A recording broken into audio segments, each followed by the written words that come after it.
All right, what's going on, Dandy Crew? Give me a second here.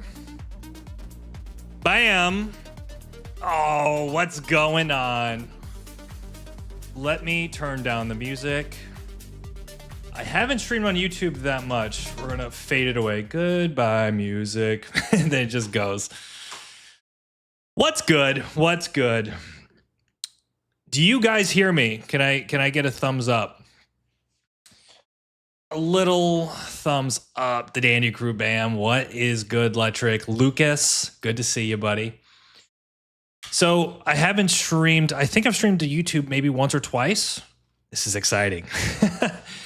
I know, man. I know I've been quiet, especially on YouTube.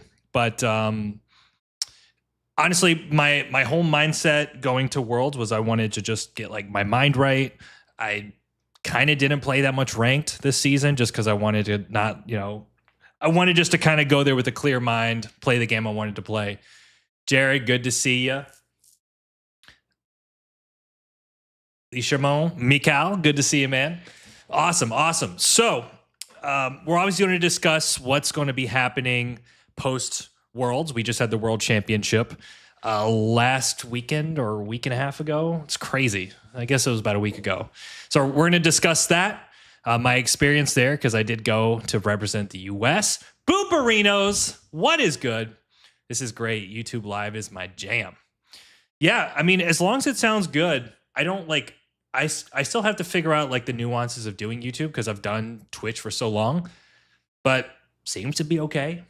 We got 69 views. Perfect. But yeah, I appreciate everyone being here, and we'll give some time. We'll get some people to come in. But yeah, Worlds was incredible. I had so much fun. I got to meet so many people, some people that I've known for years, playing in the Discords. And I've got a lot of cool things to show you, things that I won. I got the new edition, so check this out. Why did you switch from Twitch to YouTube? Yeah. So it's a logical switch for me. I have a channel with almost 20,000 subscribers, and it just seems to make sense to house everything within the YouTube platform. Now, I will probably set up in the near future something where I can multi-stream, so have Twitch and YouTube going concurrently. But right now, I'm just kind of experimenting. Is there no footage of it? We don't have a lot of footage. There are some videos that were recorded. I have all the boards, so we're going to go over that. And then, of course, the new 6th edition. It looks beautiful. It was actually funny, too. I didn't realize this. If you're in Europe, I think the UK is excluded from this. The cards are so much smaller. And I didn't realize that until we got to Germany and we were unboxing the new game. The cards are like 40% smaller. And the whole weekend, that's how we played with those cards. But if you get the North American version, the cards are like, in my mind, normal size. I've seen streamers doing both at the same time. Yeah, we'll definitely do that.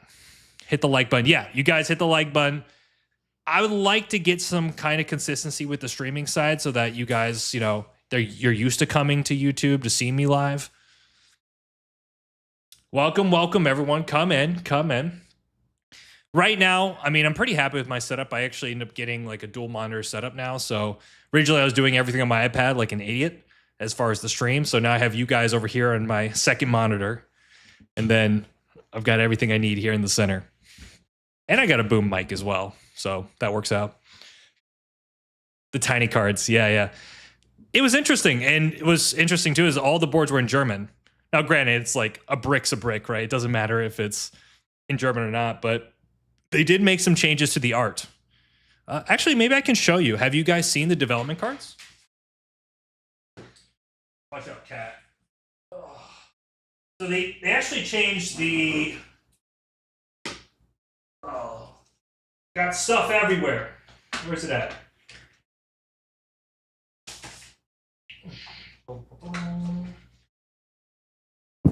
Oh, shit. So a couple changes. I don't know if you guys seen this. They've actually changed. It's no longer longest road. It's longest route. It's kind of a little strange, right? The iPad was so cute. Monopoly in German. So no more longest route. That's the new way to play it. And they also changed the year of plenty, which I thought was actually a very interesting move. So now the year of plenty. Oh my God, Cat. Glasses probably bounce around here. It's called Invention now. Like, that's kind of strange, right? Everything else is the same. There's Monopolies Night, road building, the victory points. I think, if I'm not mistaken, I think the victory points are the same artwork. No, they're different. No, sorry, hold on. Yeah, so that was the thing is on the previous version, they had like, the chapel, university, but now all the artwork's the same on the victory points. Just like an interesting touch.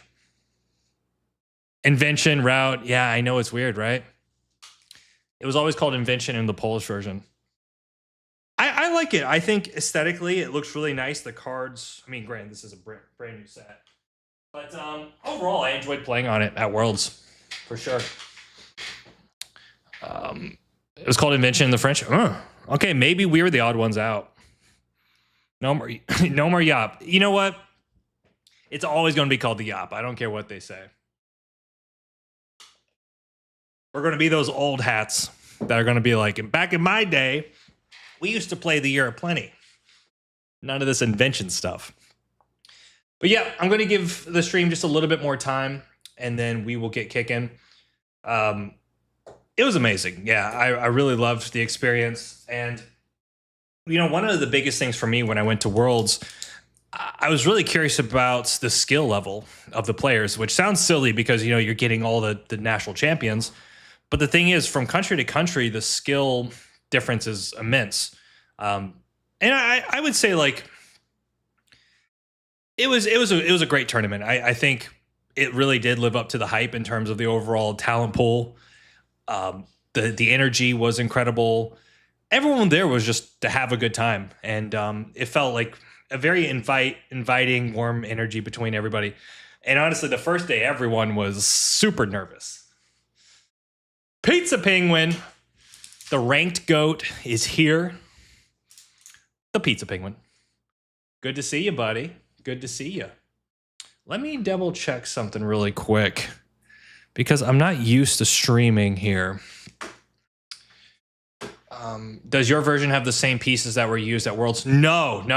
So that was my absolute biggest complaints, is that the pieces in the European version, they're so similar. Like a settlement, it reminds me of the ones that they use in South America. Like the settlement, boy, come on, man.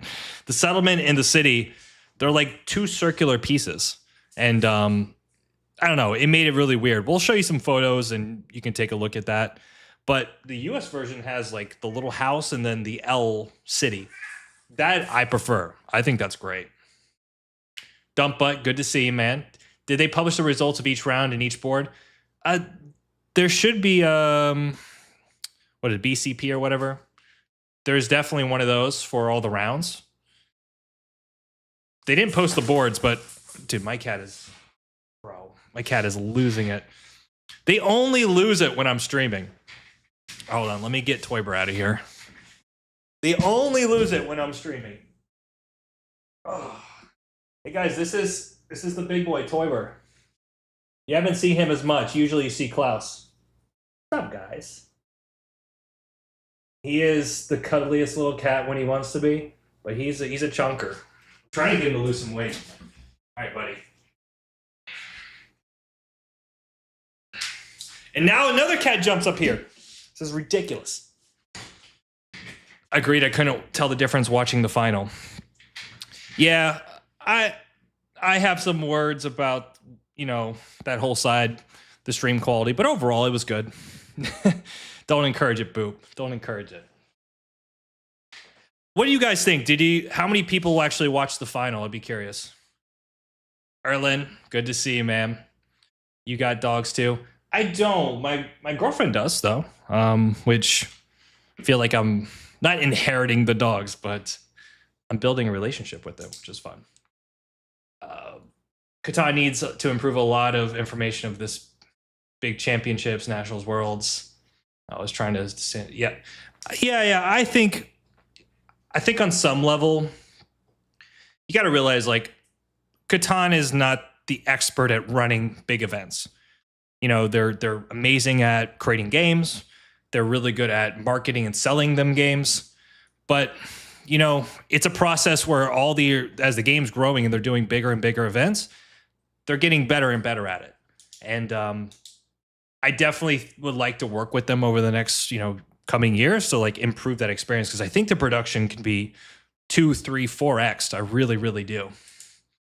Electric. So yes, it did. It did make it. What countries were represented in the final? I missed it. So I'll have to remember this. It was Canada, Cahulan, Italy, Hong Kong, and then Rao, I think, is Mexico. Someone might have to back me up on that. The coverage was less watchable than a YouTube video from a content creator. Yeah, one of the challenges when they're doing that is they're trying to balance, like, they want to do commentary, but then like it overlaps with the game. And there was actually a moment, I'll give you just a tidbit, and this is not a criticism, but they were trying to get me on. And originally the plan was for me to, you guys don't know this, but the plan was for me to come on at the beginning of placements and do like a breakdown with the commentators, the Carly and Phil. But what happened is like they kind of delayed the schedule a little bit. They brought on Laura, they brought on Benny. And by the time it was like my turn, they were like 30, 40% into the game. And it didn't feel right to me. So I opted not to do the stream just because it's not my moment. Like, it's the finalists' moment. So I wanted to just let the game happen and not interfere with that. So that's why I did not go onto the stream, even though they did say Danny Drew's coming on. But, these are decisions you have to make in the moment. Audio quality was poor too with all the background noise. Yeah, that was an interesting thing with the audio there. Like, for instance, the USA National Finals, we were in our own room. There was probably like the 4 of us plus 2 people and maybe like a camera guy. But it was like, we were in our own space. Versus that World Finals, we were all gathered around the table. I mean, you can see, in fact, I'm pretty sure I'm on the stream with Bo and Griffin and everyone else in the background. It's a different vibe. It was very energetic in the room. People were cheering, someone played a road builder and it's like, ooh. But again, there's that conflict of like, how do you make the best production and how do you like represent? Because the reality is 99.9% of people that are going to be watching that weren't there. But anyways, you commentating on placements would be epic. Yeah, well, we'll definitely do some commentary. I'll show you the games. I'll talk about the journey. We'll get started here in a minute. They need to take a page from Magic the Gathering's book and how to produce things. Yeah, I would be very interested, by the way, if anyone has any like, hey, if you want to send me some videos like Magic the Gathering, I'm really influenced by chess and like how they've done their productions. I'm putting some stuff together for Catan. So it'd be helpful if anyone has any feedback, be like, hey, you really need to check out this industry as an example.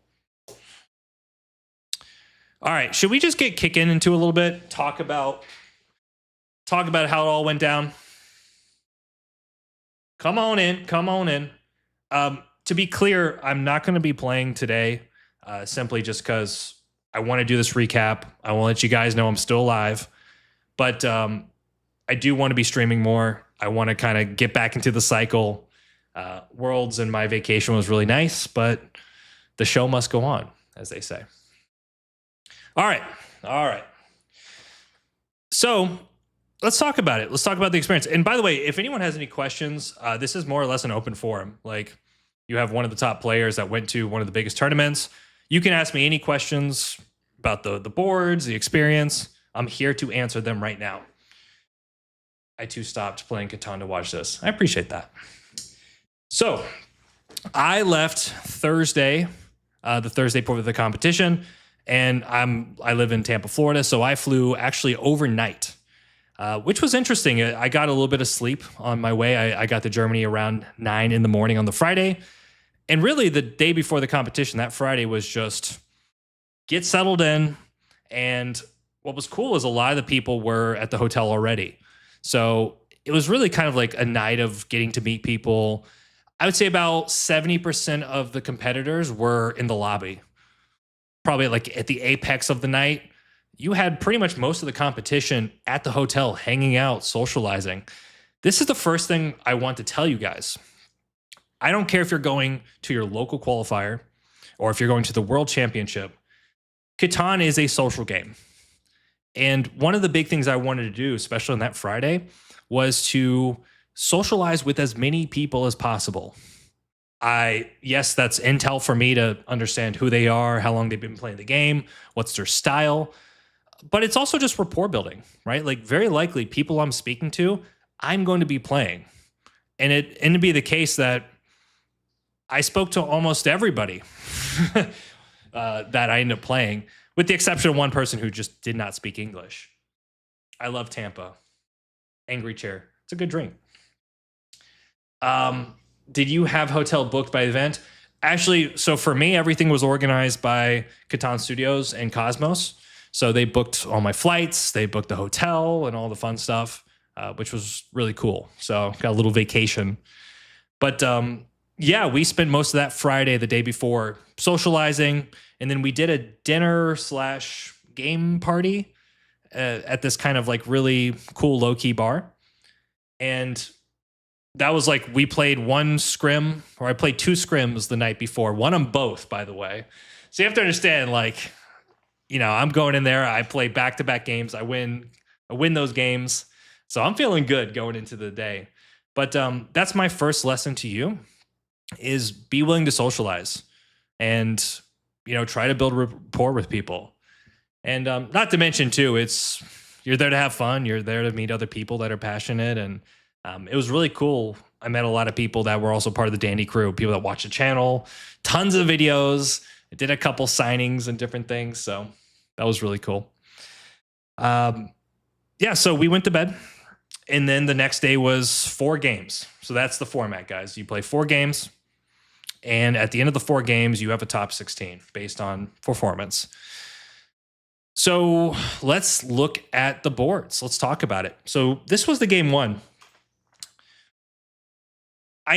For the sake of simplicity, I am going to be using the 2 sheep here because I can do the map creator.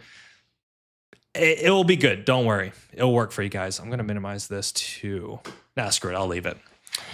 So the way it works is on your first game, you get put into a position. So I was first position on this one, and there's no like, oh, I want to play second. Like if you're first, then that's the position you play. And then as you go through the games, you get moved to second on the second game, third, and then fourth. I think, and this is one of the aspects of playing these tournaments, I had the most favorable position from the start. And what I mean by that is I felt like these first couple boards really favored first and second.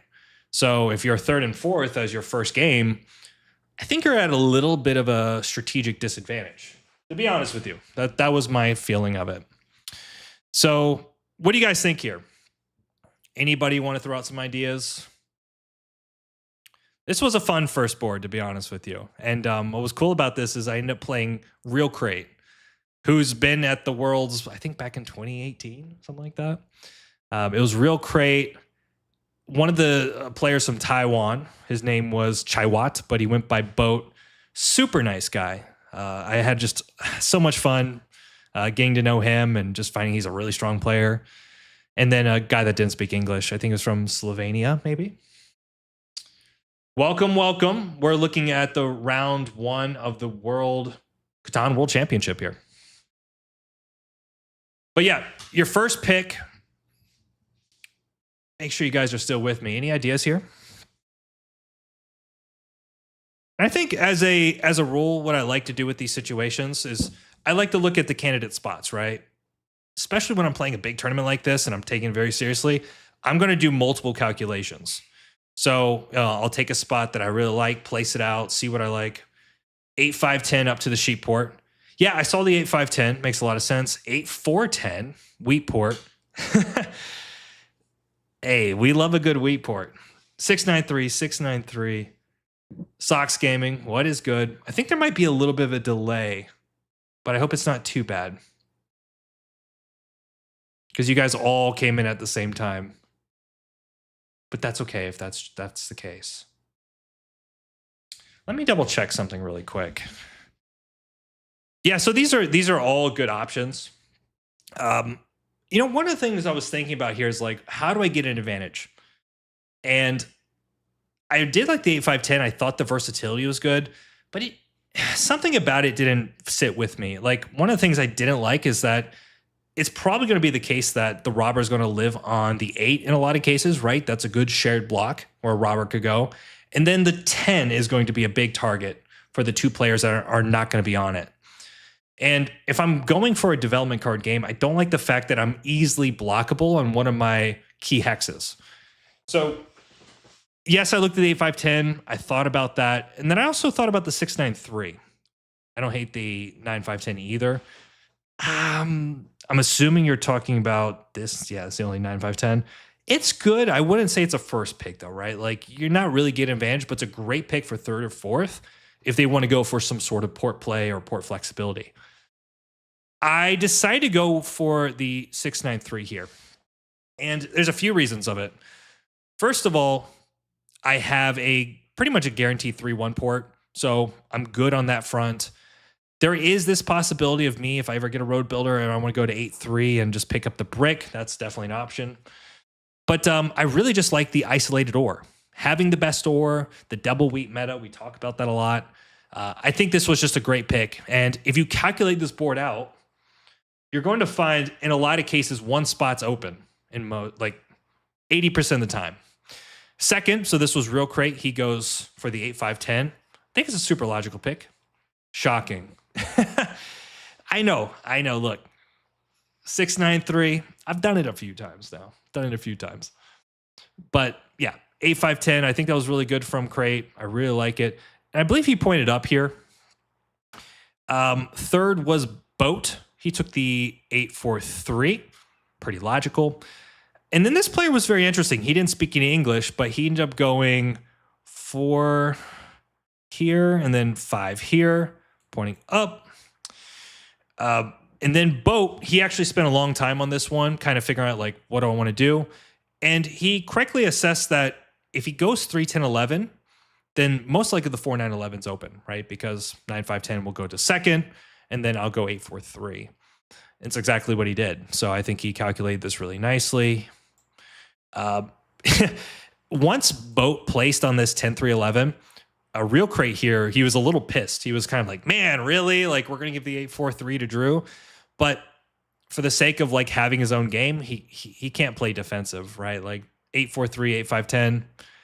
Yeah, you have the sheep port, but I mean, I guess I'm also not that upset with this spot here and just like make trades for sheep. But okay, so he goes 9-5-10, really good for crate, and then I go the simple 8-4-3. Welcome. We got some people coming in. Unlimited edition Pepe. Oh, wait. Why rode up from crate? Yeah, I think for crate here, he wanted to go for the sheep port. I don't know if I like it necessarily. I think better maybe to point right. But I don't hate it. I mean, the sheep port's good. You know, if he ever gets a mono and a couple 8s roll, he's got a pretty good opportunity. That's broken to get going first in that spot. It's great, yeah. So you get the dream sheep spot. Yeah. I mean, and the thing too is the sheep's pretty rare on this board if you look at it, right? So it's like I have a ton of sheep, which is going to be great for tradability, right? So maybe a couple sheep for some of the wood and some of the brick could definitely probably help me. But the problem was this 11 was rolling like nuts. So I didn't have a lot of tradability. Man, I appreciate that, Electric. Yeah, guys, I'm back here streaming. If you can hit the like button, tell your grandma, share it with your friends. So this was my first board, and it was a pretty epic battle. I'm not going to lie. It was a lot closer than I wanted it to be, but it ended up being the case. I did get Army, which on the surface doesn't seem surprising, but it was a 3-way Army race at one point. And what happened was Real Crate, second here, missed the knight. He could have taken Army with it.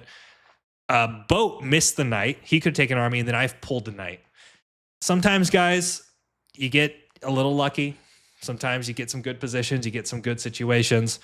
But it was a grindy game. And, Yeah, I'll show you the position actually. So let me pull. I'll pull up the final position here. 1 second, guys. Send it to your grandma. You know, my grandma watches Catan now. So if my grandma can do it, your grandma can do it. I promise you. Welcome, everyone. I'm really glad that you're here. I appreciate all the support, honestly. It's just been amazing. And the channel's still growing. I know I haven't posted too much over the last couple weeks. I'm just happy that you're here. Worlds. Where's my worlds folder? Boards.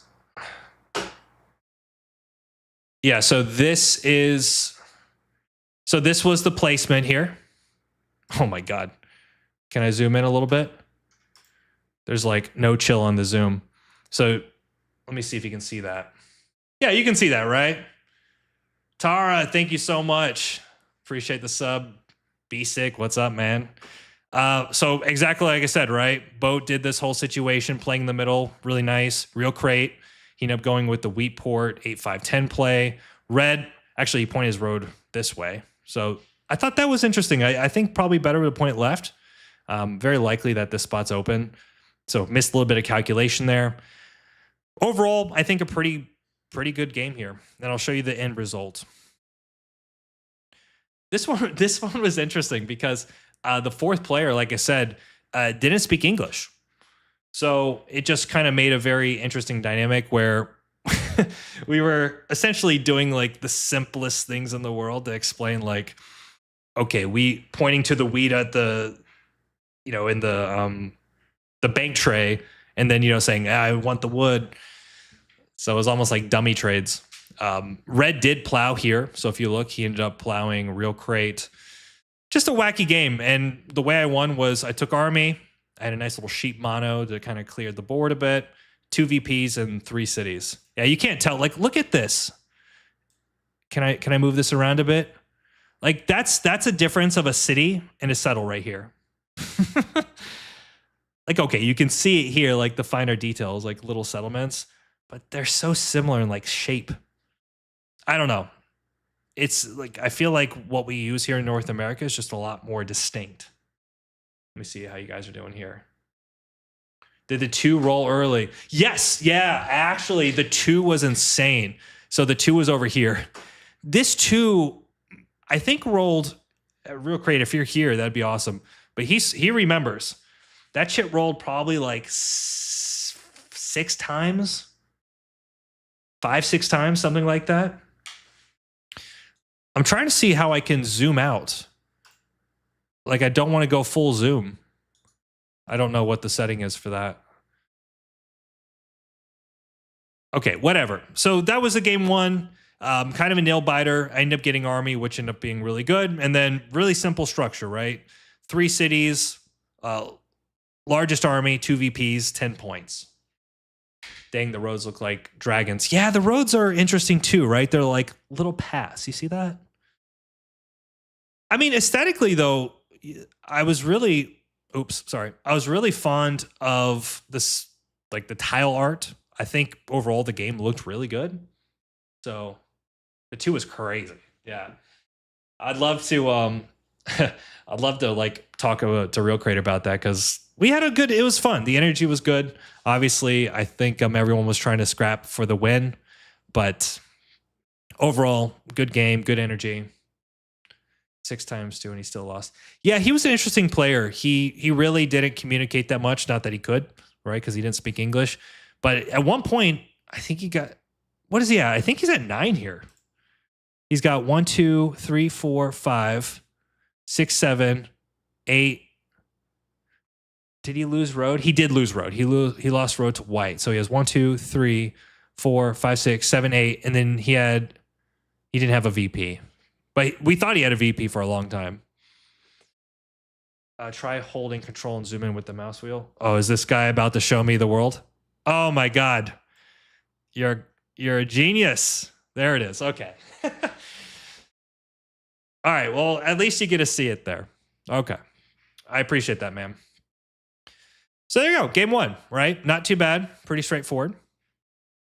So feeling good. Just won the first game of the 2025 Catan World Championship. Now we are at game number 2. I'm going to use the placement markers here. If it becomes a little bit too much, we can try to pivot and do it a different way. But nice, it takes a village. Yeah. And again, I had a lot of respect, really appreciate everyone at that table. It's okay, feeling good. Probably 30 minutes later, we get into this game, and now I'm second position. So one of the things you'll notice is that when you review these first 2 boards, they are so good for first and second. So the fact that I got first and then I'm second pick, I was like, man, this feels like the luck of the draw. Because honestly, third and fourth are okay, but definitely not as good. So this game had, there's the German champion. So his name was Daniel. And his brother is actually a pretty well-known online player named Biaki. So I had some intel that Daniel was a really good player. I mean, he's the German champion. Like, come on. And really nice guy. Really cool. We had, what was his name? Thais? I think he was from, could have been Hungary or, no, he was Dutch. I think he was Dutch. Really nice guy. Really cool guy. And then the fourth one, oh, man, I'm drawing a blank. It'll come to me. But okay. What do you do here in first? 695 goes first, 8510 in second. Andrew Scott, what's up, man? Good to see you. We're breaking down some boards. We're talking strats here. This was from Worlds.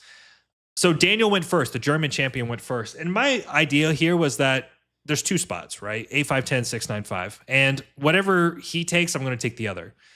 I really, really wanted the 695.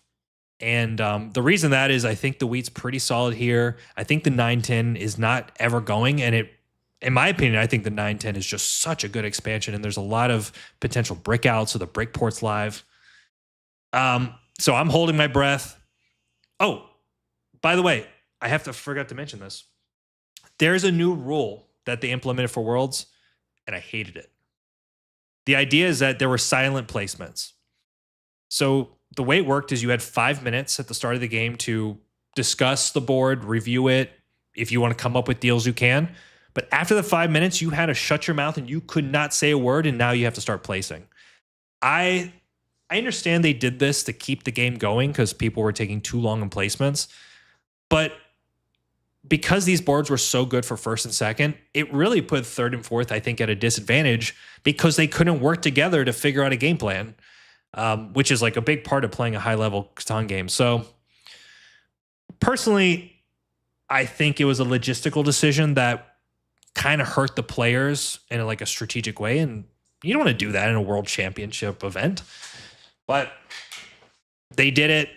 We got through it. But I would not recommend it. I mean, I'll definitely fight against it if they decide to use this for future events. This seemed so weird having to do all the talking before place. Yeah, it almost didn't matter. Like, I would try to spark conversations, but people were so intent on just like trying to figure out the board that there was no time to make deals. So I would rather have it be the other way. I'd rather have there be 5 minutes of reviewing quietly and then 5 minutes of placing and discussing. Like, I don't know. Not a good rule. Yeah. Catan, if you're listening, fix your shit. All right, so let's get back to the game. So first took the 8-5-10.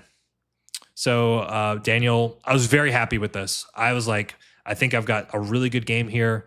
Maybe in hindsight too, he should have pointed right. I think if he looks at his potential here, right's not a bad play. We're just protecting this 9-5, but he didn't, right? Just given amount of potential starting roads.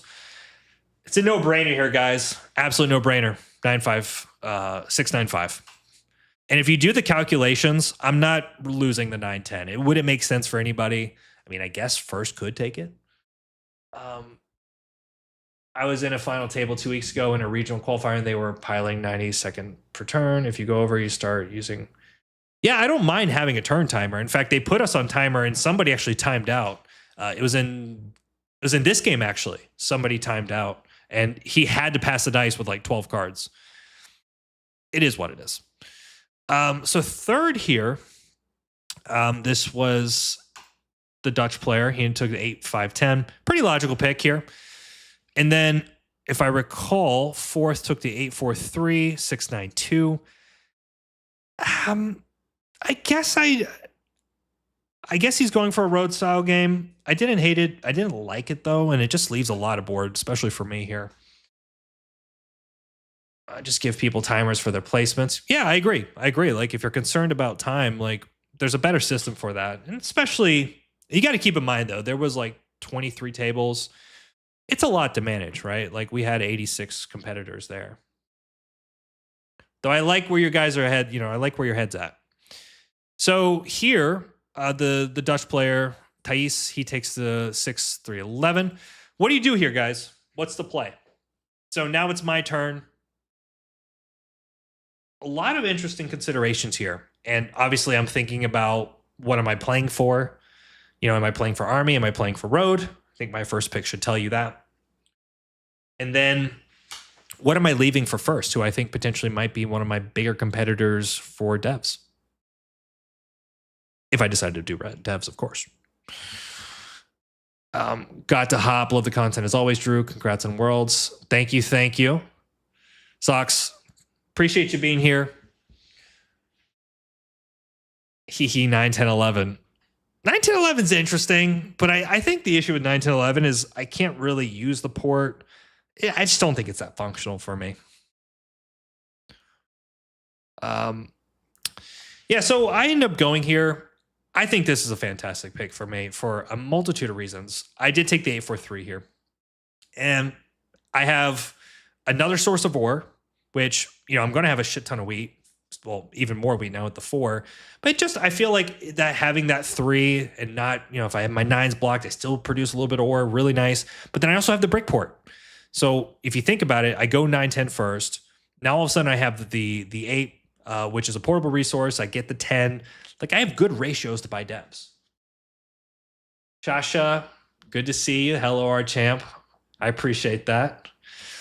And then Daniel makes, so very happy. Huge production, double ore, triple wheat. I'm going to have a great port. I'm going to pick up the 9-10. I like the prospects of my setup, but, I've got to kind of work with the board here. Huge, love it, amazing, it's still there. Yeah. This is why I think that 695 had to go in first. Daniel makes a very strange call here, which I immediately felt this was a mistake, but, it wasn't the worst thing in the world. He goes 9, 10, 11. And I don't know. I wasn't crazy about this. I thought potentially maybe 9, 4, 11 up, and you can go get the 10, 3, 11. You pick up another source of ore. That's a good play. There's already a ton of wheat on the board, so potential trades and steals are high. And he also decides to go for the 9-4 first. I don't know. I mean, incredible player, really nice guy, but I felt this was a little bit of a mistake. Hey, Danny, at the top of the stream, they mentioned you would be coming on to commentate, but that didn't happen. Yeah, Indo, so I did talk about this a little bit. I made a judgment call. They were supposed to bring me on much, much earlier, and they got a little bit behind schedule. So I just said, hey, I'd rather the game go on. I didn't want to interrupt the finals, which it's not my moment. It was clearly that table's moment. So I decided not to go on just to make sure that the stream was focused on the final and not on me. So it is what it is. All right. So yeah, the way this played out, I don't remember. I'll look at the screenshot here in a second. But my goal was 9-10. If I can get another settle spot, that's great. What ended up happening here is I actually got plowed. So I got to the 9-10 and white plowed me all the way through the top, which was pretty concerning because I didn't have any VPs. I had Army, but I got super lucky on a massive trade that ended up getting me another settle spot in the 10. And let me show you the photo of the final position so we can pull it up. Bam. Okay, it's not the best thing in the world. I'm sorry. I was kind of ecstatic, but I did win this game. So I had no VPs. So you see I have the 8-4-3 and the 6-9-5. But I ended up getting 4 cities. Come on, man. I ended up getting 4 cities and Army. Pretty straightforward. Yeah, so red did end up applying blue. Blue ended up plowing red. Essentially, perfect scenario for me. There was a 3-way road battle in this game. To be fair, commentating talked over a lot of good table talk. Yeah, it's tough. I think the commentators and the Catan crew did a great job. But, it's hard to balance the commentary and watching the game, right? That's it. So I am so lucky because I think I lose this game if I don't get the subtle spot. Because if you take the spot away, I'm essentially landlocked. I would only be able to max out at 8 points. But then maybe I could go pull some VPs, maybe. But this subtle spot just really opened up my game immensely. So good little note there. Be careful about getting plowed, especially when you only have that one road settle. All right, so that was game 2. Yeah, it's hard to balance. The production quality would have been... Look, guys, you have to trust that the people at Catan, the creators like myself, we're in communication. We're working together to improve this, and it's only getting better and better. And, hopefully, Andrew, they bring you back because you did an awesome job, especially for my final. 2 for 2 like a boss. Yeah, so now I just won my second game back-to-back. And technically, I won 2 games last night. So I've just won 4 games in a row at the World Championship, technically. So I'm feeling good. And really, at this point, as long as I don't flub up the next 2 games, like let's say I get some decent high points, like 7, 8 points, I'm probably in the semis. So feeling good. I'm just kind of focused. Like I'm not putting my foot off the gas, but I think I've got a pretty clear path here. Game 3. What did you city first? Yeah, good question. I citied the 695 first. And it's an interesting decision. But the idea is that I think with all that excess wheat, I can flip it really fast, maybe 4 for 1 a few times if I need to. But then also that 9 becomes super strong, right? So I kind of like the idea of that, just having production, having cards, and it worked out great. I think that second city didn't take too long. What city? Hopefully, I'm playing in the final. Yeah, man. Well, if I don't make it, I would be awesome to commentate your final. That'd be amazing. Could there be a live online board like the chess? Yeah. Look, I am going to do everything in my power, Shashka, to make that happen because I think they need to be doing this. I mean, this is all these modern games, chess. I mean, they have live boards. They have like a really professional look to it, and Catan's just not there. But I know they want to get there. I couldn't tell what a city was at all. Yeah, well, that was more just the European version. It's not going to be like that. By the way, welcome everyone. Welcome. Glad to have you here. So that was game 2. All right, game 3. What's interesting about this game, when you play at the World Championship, you are not playing your fellow national competitor, right? So anyone from the US, Griffin and Bo and myself, we were not going to play ourselves at any point in the qualifying rounds, which is great, right? Because they're ridiculously good players. And the system pumped out a table that had me, Romania, I think, maybe it was Austria. No, it might have been Romania or Belgium. There was another player, and then Bo Pang. So this game was supposed to have Bo and myself, but we said, well, the rule is we can't play each other. So what happened is they took Bo off, and it just became a 3-player game. And on this board, I was supposed to be third. It was Bo, somebody, me, and then the 4th person. But once they took Bo off, it pushed the table up, so I went from 3rd to 2nd. This was like the best case scenario for me because this was another good spot. So, yeah, it's interesting. It became a 3-player game. One of the things when you're playing 3 players, because there's more space on the board, that you want to find ways to take advantage of it. And talking to the players at the start of the game, yeah, that's what happened, man. That's what happened. Oh, what's up, man? Good to see you, Celso. Glad to have you here, man. This guy has been, Tito, has been here since literally like day 1. I've got so much appreciation for you, man. A lot of you have, really helped support the crew. So thank you so much. one of the things talking to these players during our initial 5 minutes was they were talking about space. They were like, it's, oh man, all the open space, the wood and the brick. So I got to tell right then and there that they were going to focus on going for expansion. When you think about, like, if you know the board's going to go one way, then you've got to find a way to go. You got to zag, right? When they zig, you zag. Quote it. So first end up going here. 8, 5, 10. I think it's a logical pick, right? Valuing that the wood and the brick and the ore. What are we doing here in second, guys? 3-player game. What are we doing? Let's talk about it. Because I had a pretty strong idea here, I think. Also, the guy that was third on this board, he was already drunk. He was drunk at this point, which was weird because I think he won one of his games. So he was in the running. But let's just say by the 4th round, he was like blackout drunk. It was bad. Nice guy. I mean, I thought he was awesome. 693 meta or double wheat meta. Yep. So we got some 695, 693. 693 is interesting, right? Very, I like it. Double ore, 6-4. Double ore, 6-4. What a legend. That'd probably be me. There's definitely a delay. Damn it. I'm going to have to figure out what the situation is on the delay. Yeah, the dude was done. He was done skis for sure. So knowing the guys would really value the situation here with the road building, I decided to go devs, which I typically don't do in a 3-player game. I mean, I do, but I also like having the flexibility of wood and brick. But I kind of felt if I could pin them against each other to fight road, then I'm actually in a pretty nice little spot.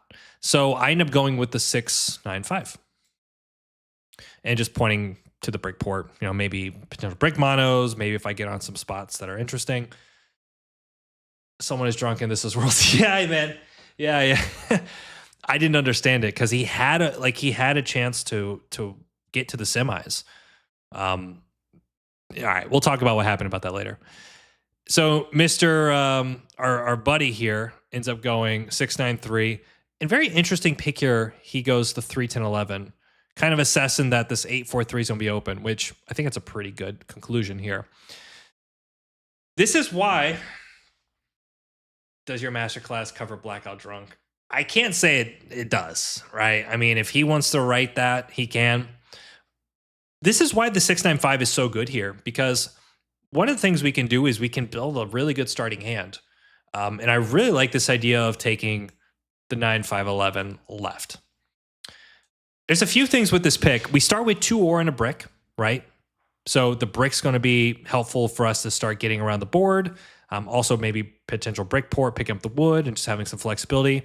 We're going to have the potential road network, right? So if we ever get a road builder, we can maybe fight for longest. And I don't think the 9-10-2 ever goes. So we're going to have a great OWS game, good expansions, potential for the double play. I think it's pretty solid. Then the guy in first, which I think he has a ton of great options here, he does something very strange. I didn't understand. And he kind of he acknowledged it as soon as he placed down. He's like, that was dumb. He ends up going 6, 11, 12 up here and to the right. Obviously, seeing that the 9, 12 is the potential to pick up sheep, but you can trade sheep on this board. I think better was 8, 4, 3 down to 5, 4, right? Double wheat, double ore, really good road building. Or he can go something like 8, 4, 3 and then build this way and do all sorts of road shenanigans. I didn't understand the 6, 11, 12. I just felt it was too slow. You don't really have an advantage here. So immediately I felt good. I felt like I had a mass advantage, great production, expansion, multiple opportunities. And that was kind of the way this game played out, guys, was really strange because how was the trading process with other players over there? It was great. I was trading left and right. Now, granted, that's I think that's one of my sharpest skills because I trade a lot. I trade well. I'm very targeted. I'm tracking exactly what people need, and I'm making deals. But I didn't notice like, oh my god, they're very obnoxious about it. As an example. So yeah, this was interesting because I had a great start. I built an early city on this game. I pulled my first two devs were essentially like two knights and a mono and a VP. Those were like my first couple devs. All I needed at one point was one knight, right? Because I already had two knights in my back pocket. I pulled, I think, 5 or 6 devs in a row and missed the knight. It was so bad. And I almost lost army. So I'll show you the devs here in a second so you can see. Is this live? It is live. Yes, we are live. Good to see you. Welcome, welcome. Glad to have you here. So this was the position. Let me go get a photo. Why wouldn't it be live? Of course it's live. So this was the position, guys. Here's the board. Let me zoom out. There it is. So like I said, 695, we city. We had a city on the 9411. We did get the settle in the 910-2. We didn't get a settle here, but here's my devs for you.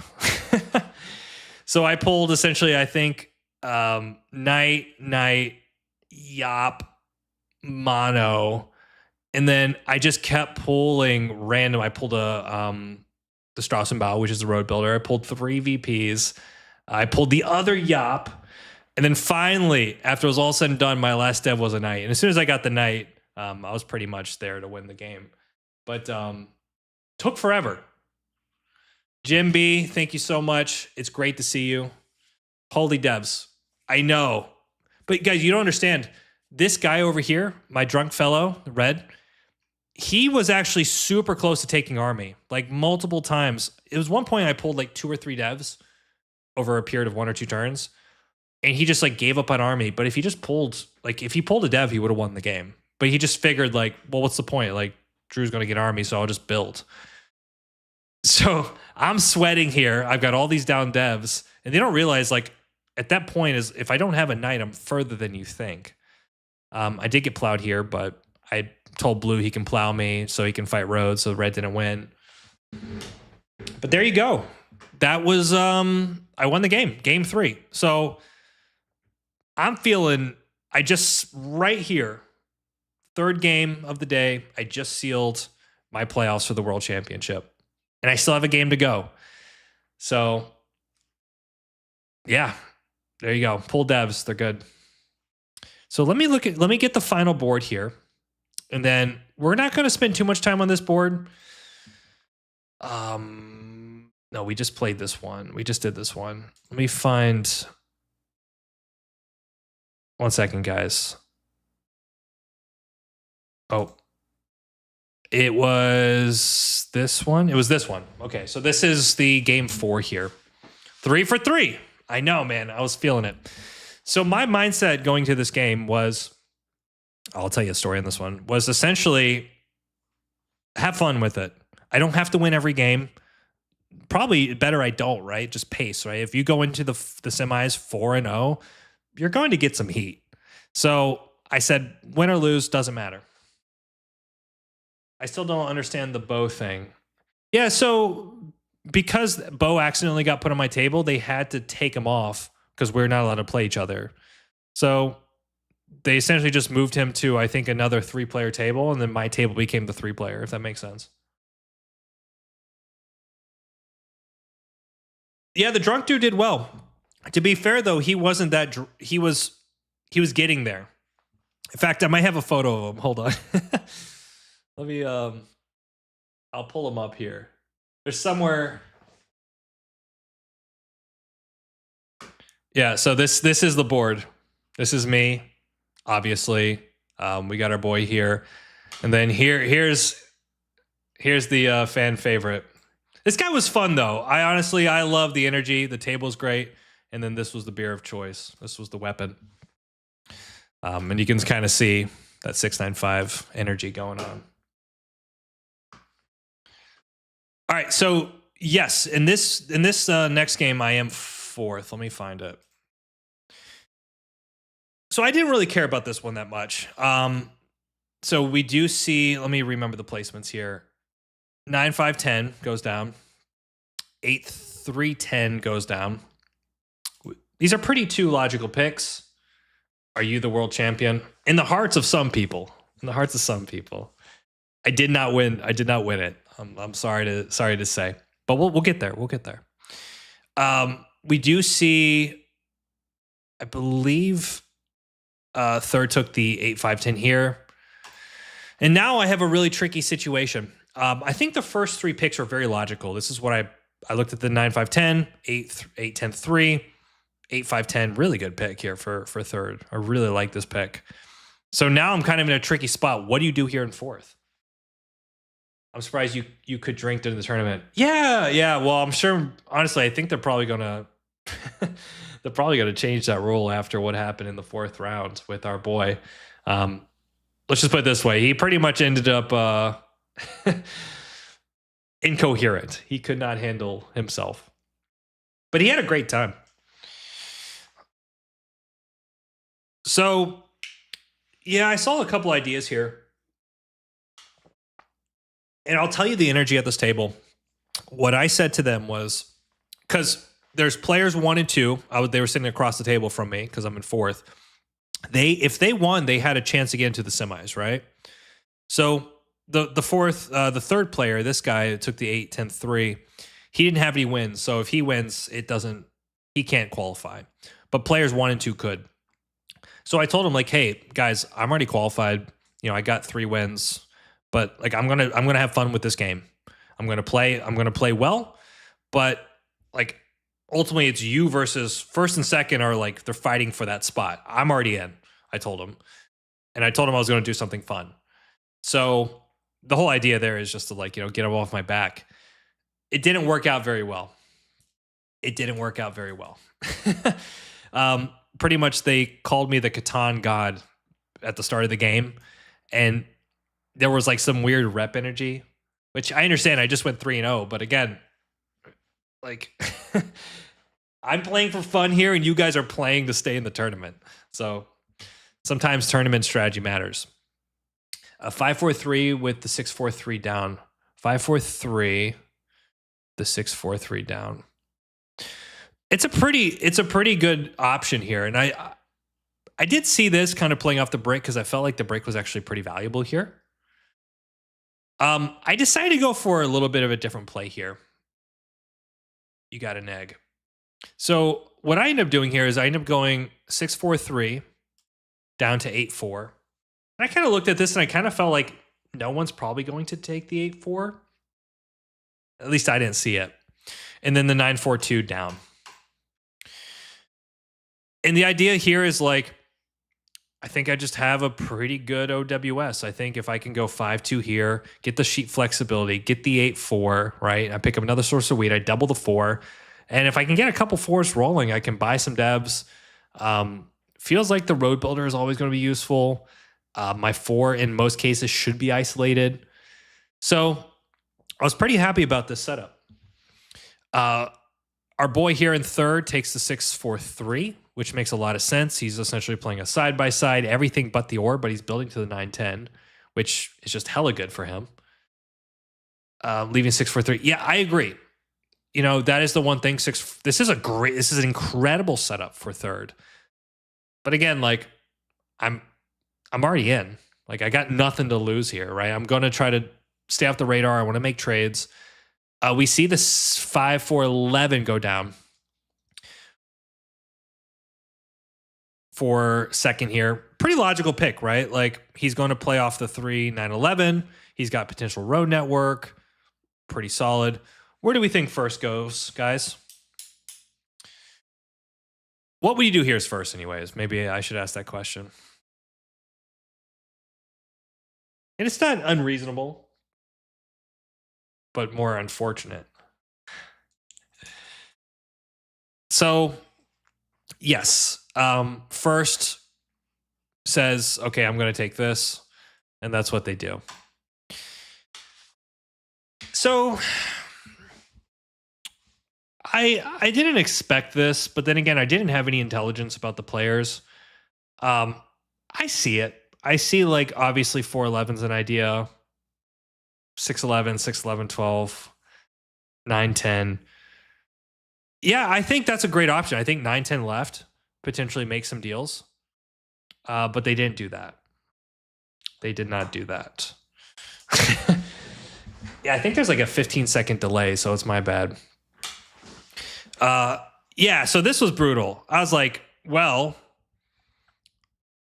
I don't know. Like, I guess I go 5-2 and figure it out.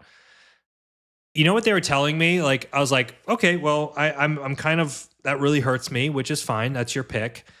But my thought was like, maybe her idea was to just trade. Like, she's going to have the wheat and the ore, and I'm going to have the sheep, and we can make deals. She refused to trade me.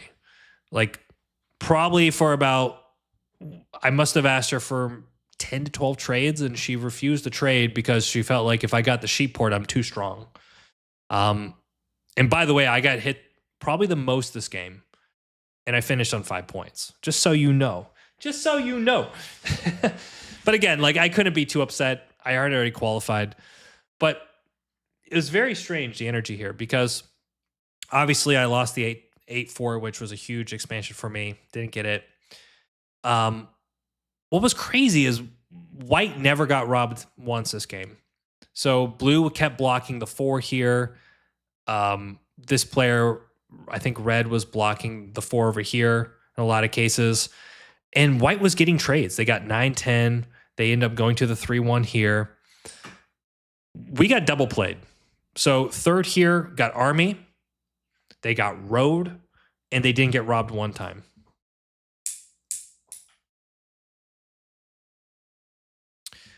And what's kind of strange about that was that, again, remember I told you the only people that could qualify from this table was first and second. And they did everything to stop me, which is fine. But it's like, you got to know what your tournament strategy is. And it's just like, man, you're going to get ran over by this player if you don't do something about it. But then red also won, right? They gave white the board. With set up like that. No robs. Red shotters worrying about you. Yeah, well, it's fine. I mean, no, I mean, like the energy was a little strange at first because I was a little bewildered by some of the decisions. But then, like, I just reminded myself, like, again, it doesn't matter. But I hope, you know, if they see this, I thought we had a general good attitude about the table. But I think this is like a good opportunity to learn, like, just because someone's done well in games 1, 2, and 3, it's like if they don't have a good position, they don't have a good position. And you have to assume, like, we're all national champions here, right? Like 6-4-3, 8-5-10 to 9-10 is bonkers. So it is what it is. It is what it is. So I kind of felt like, okay, whatever. I ended on 5. I actually didn't take any photos because I was just kind of like, I wasn't bummed, but I was just kind of like, man, that game could have been way better. I just wanted a good game. All right, so that was the end of the night. We went out for dinner, or into the tournament for the qualifying round. We went out to dinner. Now I wake up and it's the semis. I actually think I do 8-4 as well. Yeah, so here's what's interesting, Andrew. I like 8-4, but 8-4 takes, you have to trade, right? Like, fine, go without the sheep, but then make trades. Like, for instance, red, her strategy was to just build. She never bought any devs. She never tried to buy devs. So like white was just like freely buying devs, and he ended up double playing us. Versus like, I have a lot of sheep, you have a lot of wheat and ore. Like, we are perfect trading partners, especially after you kind of like stab me in the back a little bit. So I don't mind 8-4 in principle, but I think then you have to know, like, how do you make that setup work? Trade or lose, yeah. Hans, howdy. How did you, like, I love Germany. Honestly, I know I'm talking about this game. The whole experience was incredible. And, well, it gets very interesting when we get to the semifinals, right? Red loses 3-1. I think red did lose the 3-1. Something happened where, like, yeah, I don't know. It was very strange. I think she ended up building a ton of cities and finished on 6. I think she settled once and then built some cities. Do you assess the games with your opponents afterwards? We did a few times, yeah. So the 3-player table, there's a video where I do a. So I finished that. Oh, can I find it? I don't know if I can pull it up here. I finished that 3-player game with a 6-point turn. So I flipped 3 VPs, dropped the city, and flipped army. It was awesome. But we discussed it. I discussed all the games with the exception of this one. This one was just kind of like, I think everyone was done because we just been playing for 12 hours. All right, qualifying day, awesome. Three wins, 1 loss. I'm in the semifinals. I'm 2 games away from becoming the world champion. Now I have to go to the semis. So let me go find the semis here. All right. I got a pretty good sleep. I felt pretty good going to the next day. I was going against the Thailand champion, so Boat. Really good guy. Probably one of my favorites of the tournament, honestly. Just like we bonded really well. I liked him. The Hong Kong champion, David. So if you watch the finals, then maybe you know who won this game. And then the Bulgarian champion, Todor, which I didn't know. I didn't have any intel. I spoke to him briefly before our finals. Did you get ganged up again in the semis? No. So there's a completely different dynamic in the semis. So because I was 6th place after the qualifying round, and Boat was ahead of me. I think he was like 4th. He got to choose which pick he wanted here. Why not straight in the semis? They just didn't. They they only had a setup for 1 table, and it was like in the center of the hall versus the semis were like in the corner or near the back of the room. So told the door. Yeah. I thought about the Hodor memes. So Boat, who's in first position, decides to go first. Okay. So I have a position. I'm in 2nd here. I can choose, do I go 2nd, 3rd, or 4th? What do you do here then? And by the way, you have to assume when he says first, he's taking the 695. So that's where my brain says, like, okay, first is taking 695. So do I want the option of 2nd here? Do I want to go 3rd or do I want to go 4th? Does 695 road left work? Road left? It might, but it's very risky play. Road right, I think yes. Yeah, 9-10 works for sure if you're doing 695. I don't think anyone takes it unless like you're doing like an 8-5-10 up with the starting road maybe. But it's risky. It's very risky. 2nd. I think 2nd's pretty solid. One of the things, yeah, and I think one of the key picks here is like the 8-5-10 here. Again, that double wheat sheep. I think that's probably one of my classics here. I decided to go 3rd on this board. And my logic is that I feel like 1st and 2nd are going to be really heavy on devs, right? Like this guy, the 695 in theory should be the dev machine. So I kind of didn't like that. And what I calculated is like 695, 8-5-10. I like my options here for 3rd. I have a lot of ways I can play this board. I'm here. I'm going to do taco salad. No worries. Going 3rd for the right. That's what I thought. I felt like I could stay off the radar in 3rd. I can still get a great position. So I took 3rd. Todor takes 2nd, and then David goes into 4th. So let's place the board out, right? Boat goes 695. I think we saw this. He points right. Todor, Mr. Bulgaria, takes the 8-5-10. I think this is logical. Points right. Now I have a decision to make. I like what I did. I like my logic. I think I could have taken a less riskier setup, though. But I think the logic is pretty good here. So what would you take?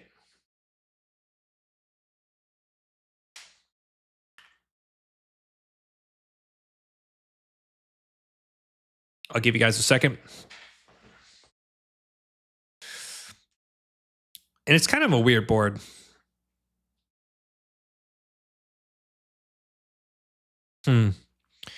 Yeah, wood port here is very special. But a lot of interesting considerations with the wood port.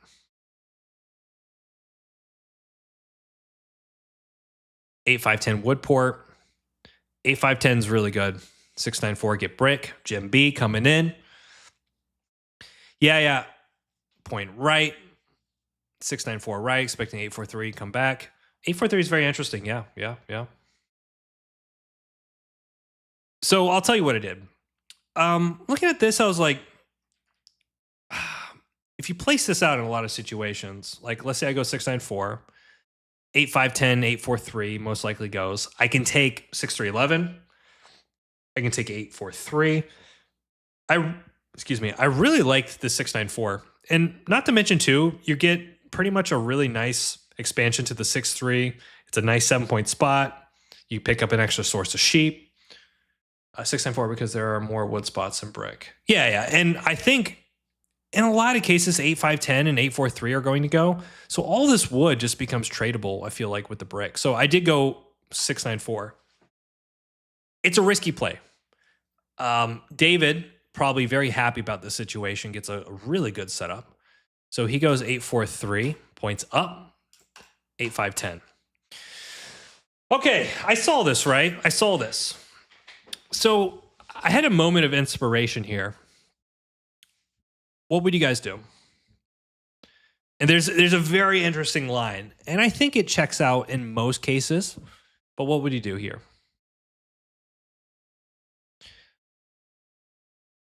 I still stand by this decision, but if it backfires, it could get really ugly. Though sometimes you have to play high risk, high reward. I think there's essentially two main options here. 843 contest Woodport. That's a play for sure. I like that, Andre. Yeah, it's a consideration. I wonder how that kind of works out. Board. Yeah, 843 red left. Steal that Woodport.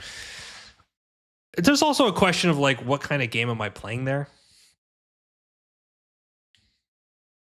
But yeah, contesting the Woodport is very interesting. 843 left. Also, everyone likes the 843 left. Yes, I think I saw this. Obviously, I think the board's very incentivized to feed me the Woodport. I decided to go. I saw this idea, and tell me what you think. I decided to go 6-3-11 here, and there's a few things. If you calculate out, I did 6-3-11 left. Okay. If you calculate out this board, in theory, what should happen here? 10-3-11. I'm looking at blue. I'm saying blue is double wheat sheep. It would make sense that they would want to play OWS, right? So I'm looking at this 6-11-12 to 9-12, right? Really good spot. He doesn't really need that much wood and brick if he can get to the ore port. Double wheat, double ore, one of the best fives with a ton of potential sheep trades. Double wheat, nice. Yeah, and by the way, I start with a great hand here, right? I start with 2 wheat and an ore. I can get the 6-3. Blue needs the 6 ore. Yes, he does. This is where blue kind of throws a completely big wrench into my plan, right? Because my idea here is that if blue takes the 6-11-12 points right, then I'm either 1 road away from the 9-10-11, or I'm 2 roads away from the 9-4-3 or 8-4-3, excuse me. Right? So I'm hedging my bets. I'm either going to build to the 9-10-11, or I'm going to trade for a couple wood and get to the 8-4-3. Both are great plays for me. 9-10-11 gives me, I think, one of the best road games. 8-4-3 gives me access to pretty much everything I need. I think this is a good calculation. Blue takes 6-11-12 maybe, and red takes 8-4-3. You get the center of the board, likely, definitely risky. This is what I would like to do, and I would assuming that boat would take something like this, and then I kind of get the center of the board. Does that seem like a reasonable calculation, guys? Does that seem reasonable? What ended up happening here kind of screwed me pretty bad here. So blue takes 4-3-11. And this pretty much, I mean, maybe it's smart, maybe not. But this kind of bones, I think, both of us pretty badly, right? Because obviously, First is in a position where I think he has to take the 9-10-11. I wish he didn't, but I think he has to. Makes a lot of sense for his game. But Another issue is that now, yeah, so Boat essentially does this. Pointing right was very interesting. But the issue here is now David has a monster advantage, right? Which is he owns all the wood, which he has pretty much like a spot that's not going to get blocked, right? Like ideally, we'd love to be able to block this aid and stop the wood port, but Blue didn't do that. So if you watch the game or if you watch the final, you know David won, which he played really well. And essentially what happened in this game was that Blue or Bulgaria, he ended up getting the 6-11-12. And he ended up taking off. I think he got a couple ore trades. He dropped an early city. And at one point, he was on 8 points. He had 3 cities in longest road with an open settle. So we had a fight away road. And he wasn't happy about this. Those that know, they know. But he got very angry because we ended up having to feed away road while he was pacing like a maniac. And kind of in the process, like we couldn't control 2 players, but we could stop 1 to the best of our ability. And yeah, in the chaos, David ended up winning the game. Definitely reasonable, but someone took your 9 to 11. What color is David? So David was the wood port. So he ended up getting the 5-4-11, the 8-5-10. He got the wood port. He had a great setup. And I'll show you how the final board happened. Semis final. So this was it here. It's pretty wild if we look at this. Let me zoom in a little bit. I'm sorry if welcome everyone. We got some more people coming in. So here's my 6-3-11. I got smushed here, and David just had a great setup, right? He pulled the VP. He had the settle. I think he also got another settle here. He just didn't drop it. So 3 cities, settle, VP, and then I think the settle for the win. You can see we initiated a huge road battle between white and red here. So Bulgaria and Thailand. And really, the beneficiary of that was definitely David, but we kind of had to do it because if we don't stop red, he pretty much just settles wheat port and kills us. He sells for 9 and then drops the city for the win. Yeah, so exactly, Andrew. So the point of all of this was if we could just discuss the placements better, we could have come to some understanding. But because we couldn't talk this out, I had to just place this blindly. And it's like, feels like David just got a huge advantage. And no, he played well, by the way. Like, I was really happy for him. He had a great attitude. He was like super polite, super energetic. So I gave him a big hug and just said, hey, go crush in the finals. So that was really cool. But it's just kind of weird how the game kind of spun out of control once Red decided to start pacing like a maniac. Can one of those that know please rely some information on the belt? It sounds juicy. It was, maybe another time I'll talk about it, but it was pretty brutal. It was pretty brutal. Let's just say a judge was called over for a multitude of reasons. But yeah, he wasn't happy. His wife wasn't happy. Energy of the moment. We're talking about the world semifinals, right? Like we've all spent a lot of time and energy to get here. Just unfortunately, it kind of divulged into that. But my ultimate goal here, so I end up having 3 cities. So I'm at 6 points. I have a VP, and then I'm 1 night away with an open settle. So one of the things you don't see here was that the 8 was going bonkers. That was one of the big issues. I think in the last 10 rolls, it rolled 4, 5 times. Like it was so difficult. It was brutal to watch. But my thought was like, at one point I had 2 cities in hand. So I city for 7, emptied my hand. The idea is if I can just roll like, a 6 and a 4, or if I can just roll a couple rolls, I'm popping a dev for 9 points. So I don't dislike my decision. I think 6-3-11 down works in most cases.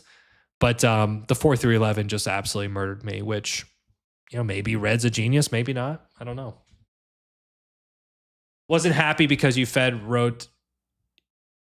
Yeah, were you there, Hans? Wife was not happy. Wife was very upset. Like, let's just say people were yelling, spectators were yelling at the game while it was going on. Like I've never seen anything like that. It was just felt very unprofessional on their part, unfortunately. But at the end of the day, it's just a game. I don't harbor any bad feelings. It happens. The issue, and this was one of the learning lessons for me, the issue of this situation was that certain cultures view the game and how you balance the game differently. So, the North American or like the modern meta is everyone's making deals. We're balancing, right? If anyone gets too far ahead, we try to bring them back down to earth, or we feed away a win condition to get somebody away from winning. A lot of countries don't play that way. Like they just say, let the dice roll, and however it lands, and like good to the person who got the rolls. So I think it was a little bit of that where they felt we were manipulating the integrity of the game when we're just playing the game that we've known and the game we've learned. A little bit of cultural nuance there, but yeah, I think for a world semifinal to act that way is, come on. Get with it, man. Yeah, I don't think the wife liked me very much. But that's okay. That's okay. And that's right here is where my journey ended. David had a great turn. He had like 15 cards in his hand at the end of it, which was brutal, but played well, great position, great rolls. And that's it. Interesting thing about different cultures. Overall, I wouldn't change a thing. I loved the experience. I love the games. I'm so happy that I can come here and say, like, guys, we started this channel 2 years ago. I've got you #1 ranked in the world on Colonist. I got you USA champion. Got you a world semifinalist. I got you tons of top 10 games. Like, I'm very happy with the performance. And at the end of it, like, I was really thinking, like, would I have changed anything? Not really. Like, I felt like I was in a good flow. I felt like I was doing what I need to do. Certain things didn't go my way. A lot of things did. I'll be back. That's the best thing I can say. I'll be back. Yes, I'm from Portugal, and there's that definitely like let the dice control the game feeling. But then, like, if that was the case, just like letting the dice control it, then I wouldn't have a channel. You know what I mean? Like, what would be the point? What would be the point? I think as the game's going to grow, the meta is going to continue to evolve and shift. And that's it. So I'll show you some cool things I got. Because I was originally sixth, but all the people that won the semifinals ended up pushing the leaderboard. So I ended up getting this. So a little card saying 2025 World Champion Semifinalist, Drew Elliott, and I finished 9th in the world. So signed by Benny Toiber. Really, really cool. So there you go. I'm a top 10 world over the board player. Really, really cool. That was really nice of them. End up getting, check this out. End up getting a medal for my semifinals. So cool little Catan medal. Danny, you're a great guy. You have a big heart. It's always great entertainment. And Catan HQ. Thank you so much. I appreciate that. Yeah, the USA meta, like 5 years ago, ahead of everyone else. Yeah, look, the game is the game's evolving. And I think it's only going to get better. Players are only get smarter. Here, I'll put this on. We got a ton of swag, by the way. A lot of fun stuff, some pens. And check these out. These are the... Put it on. I got you here. And then we actually got custom cards. Like, so these are... Yeah, look how small these cards are.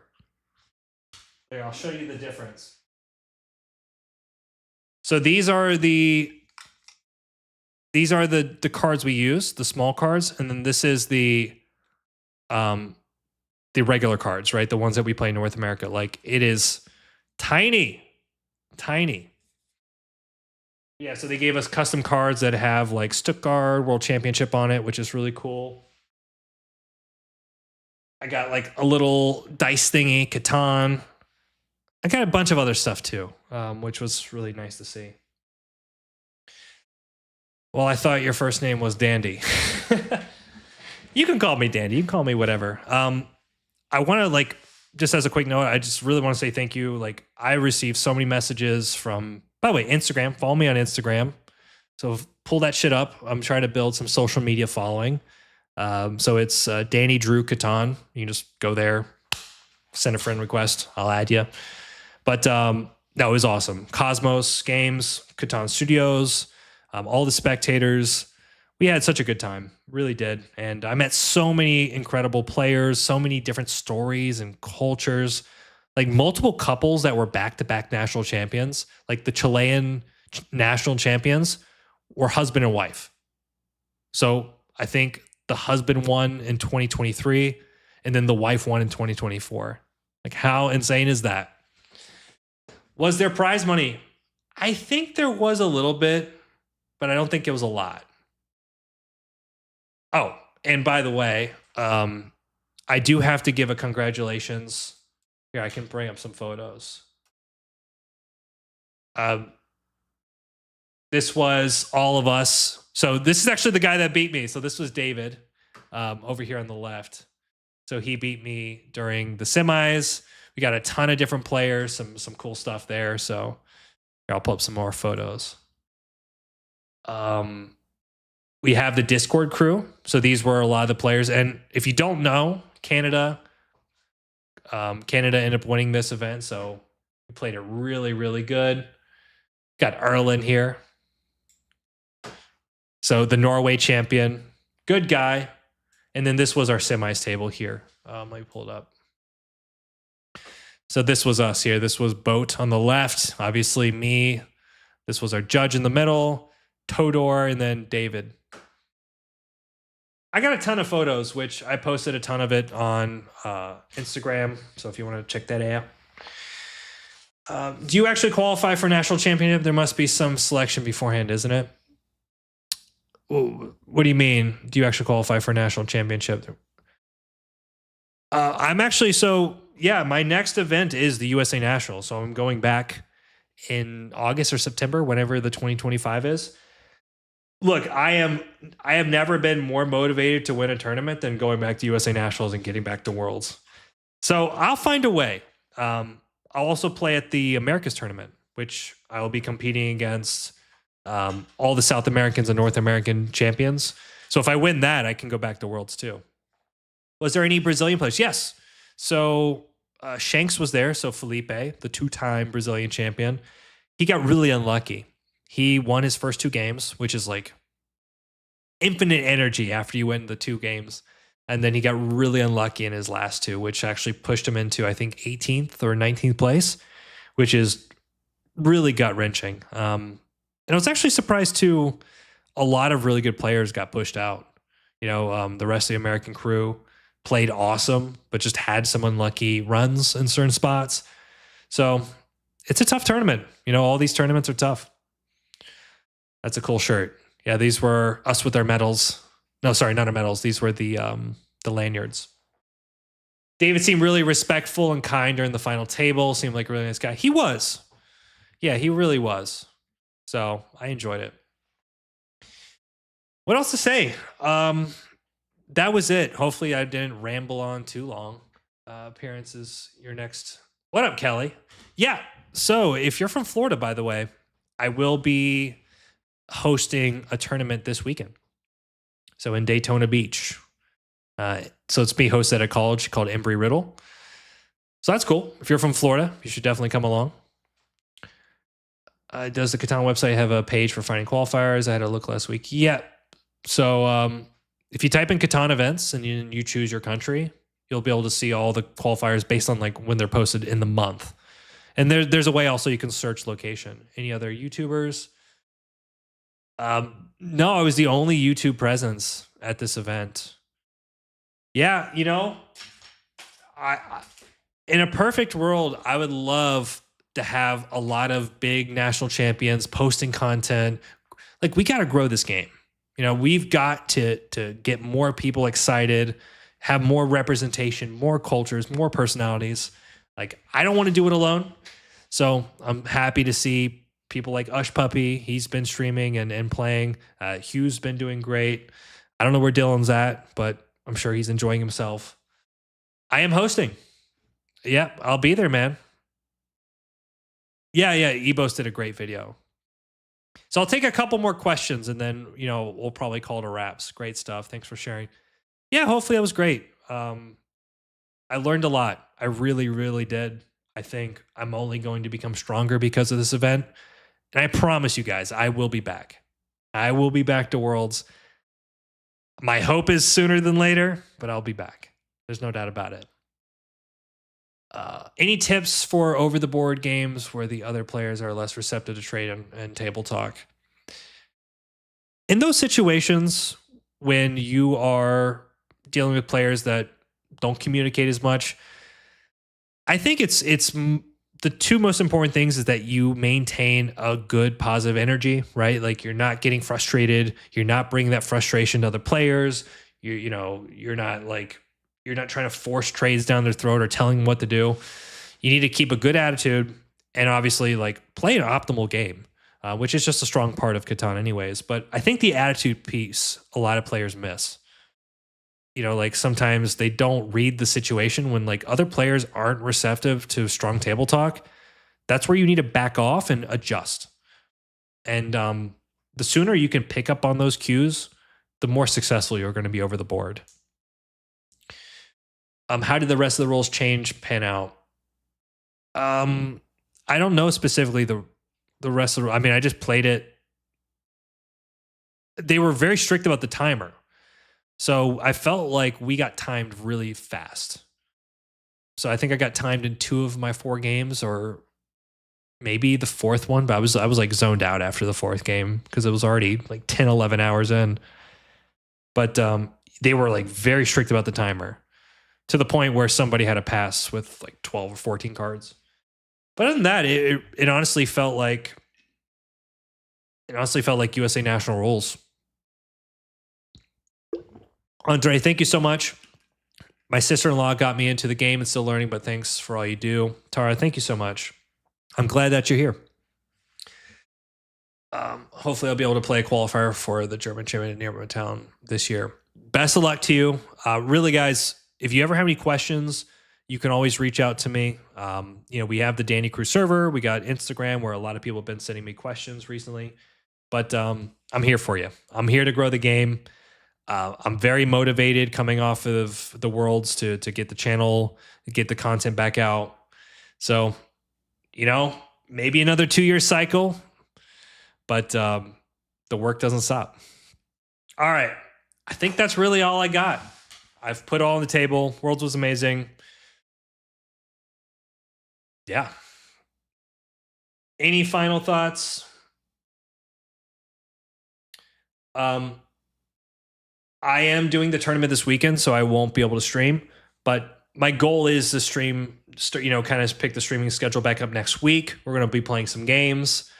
Probably do some viewer games as well. I've had a lot of people ask about that. Anti-Discord, but at some point I need to VC. Yeah, well, the Discord has a lot of great leagues. I mean, if you want to improve, it's one of the best places to do it. I know Hugh he's been playing in the Discords recently, and it's not that he's getting his butt kicked, but he's saying there's levels to these different arenas, which is cool. Like you're only going to get better by playing there. All right, guys, that's it. I put on the table so much love, so much appreciation. And if you've been here since the beginning, you're awesome. That's all I'm going to say. I'm going to keep streaming on YouTube, and what I need to do is get the whole situation with Twitch moving as well. So that's it. Where's the Discord link? Let me post that. 1 second. I'll do the Discord link, and then I'm going to get my butt out of here. Or maybe Kelly, are you able to help with that? I have to say, I'm a big fan of this dual monitor setup right now. It is so nice.